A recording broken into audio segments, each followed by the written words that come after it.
पहिल्यांदाच असं झालं की मी एवढ्या वेळानं ब्लाऊजचं काम करते, कारण रात्रीचे ना 11:30 वाजले. तर मी थोडा वेळ विचार करत होते आता कटिंग करून ठेवू की सकाळी, कारण जेवण झालं की एवढं काय मूड फ्रेश राहत नाही. ते कटिंग करायचं म्हटलं की मूड फ्रेश ठेवणं खूप गरजेचं आहे, नाहीतर जरा तरी इकडे तिकडे झालं ना की पूर्ण ब्लाऊज बिघडतो.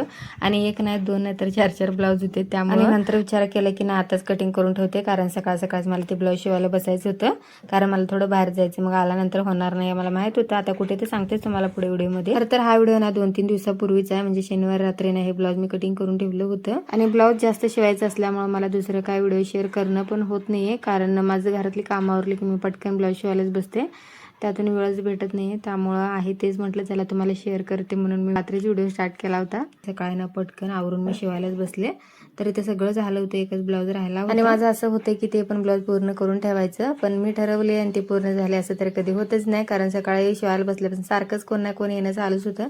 त्यामुळे ते ब्लाऊज राहिला तसंच, आणि वेळ पण झालं होतं आणि ह्यांचं सारखंच चालू होतं आवर वेळ होईल म्हणून. त्यामुळे मग ते ठेवलं तसंच आणि आवरून आलो होतो आम्ही, आणि ते जवळच होतं त्यामुळे पटकन आलो. आल्यावरती भेटल्या ह्या मॅडम, आता भेटल्यावरती गप्पा होणार ना असं तर होत नाही. आणि ते लग्न झाल्यानंतर आम्ही गेलो होतो जेवण करायला, ते जेवण वगैरे करून आलो, आणि सध्या ऊन एवढं आहे की कुठेच चेन पडत नाही, मग पटकन आलो आम्ही घरी. तर चला असा आजचा ब्लॉग आवडल्यास लाईक करा, भेटत नेक्स्ट व्हिडिओमध्ये, तोपर्यंत बाय.